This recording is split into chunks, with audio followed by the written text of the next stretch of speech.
Dawood Ibrahim most wanted India का आतंकवादी खत्म कर दिया होता।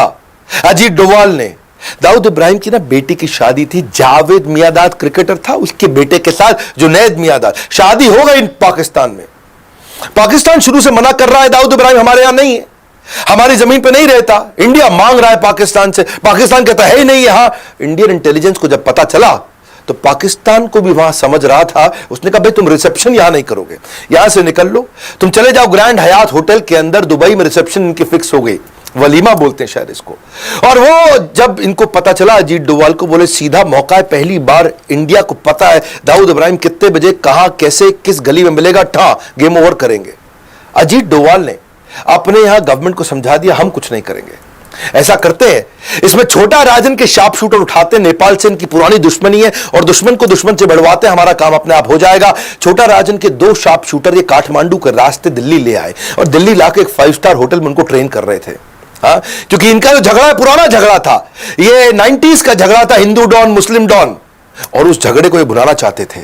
और अब इतनी बढ़िया ट्रेनिंग चल रही थी, लेकिन ऐसा मीडिया में सुनने में आता है कि आज भी मुंबई पुलिस में कुछ लोग हैं जिनको दाऊद से शायद तनख्वाह मिलती हो। और वही खबर फैल गई, कमिश्नर ऑफ मुंबई पुलिस तुरंत दिल्ली पहुंच गया और जाकर के उन्होंने रोक दिया उनको, बोला अजीत डोवाल आप नहीं कुछ कर सकते इसमें, मेरे को ये दोनों आतंकवादी चाहिए, मैं इनको ढूंढ रहा था, ये नेपाल से दिल्ली आ गए, अब मैं इनको ले जा रहा हूं। अजीत डोवाल ने समझाया अरे हम बड़े मिशन पे लगे हैं भाई, ये दाऊद को रुक जाओ नहीं। अजीत डोवाल उस समय रिटायर हो चुके थे और कमिश्नर उस समय स्टैंडिंग कमिश्नर थे, और वो दोनों को लेकर के वो नेपाली आतंकवादियों को, या समझो छोटा राजन के दोनों शार्प शूटर्स को लेके, अगर वो मुंबई पुलिस इस समय हस्तक्षेप नहीं करती तो दाऊद आज इस दुनिया में नहीं होता। अजीत डोवाल इंटेलिजेंट ऐसे है, साहस ऐसा है कि बड़ों बड़ों को चकनाचूर कर दे। ISIS ने इराक को ऑक्यूपाई किया था, अगली कहानी सुनो। और उस समय आपको याद होगा कि तिरकित के अस्पताल में वहां हमारी कई नर्सेस थी, और वो 46 इंडियन नर्सेस थी जिनको वहां कैप्चर कर लिया। ISIS उनको छोड़ना नहीं चाहता था, वो उनके कब्जे में आ चुका था। अजीत डोवाल चुपचाप, जिस दिन ये पता चला 2 दिन के अंदर इराक पहुंच गए, और इराक के अंदर किसी को नहीं मालूम, इंडिया में नहीं मालूम किसी को अजीत डोवाल इराक में नहीं मालूम अजीत डोवाल इराक में है। 48 घंटे लगे अजीत डोवाल को ISIS को समझाने में कि मेरे को सारी 46 नर्सेस चाहिए तुरंत।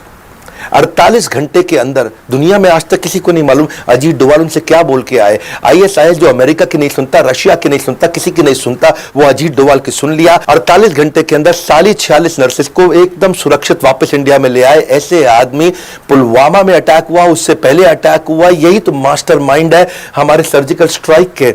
इंडिया, ये तो आपको पता है ना, चीप तरीके से पाकिस्तान अटैक करता, वॉर तो करता नहीं सामने आकर के, आतंकवाद करता, आतंकवाद सस्ता पड़ता है उनको। 18 सोल्जर हमारे शहीद हुए थे, कहां पे, ये उरी में। और उरी में जब ऐसा हुआ पूरे देश को गुस्सा था, इन्होंने तुरंत NSA की टीम बुला करके और मिलिट्री की हाई लेवल मीटिंग बुला करके, फना होने की इजाजत ली नहीं जाती है, वतन से मोहब्बत पूछ के की नहीं जाती है।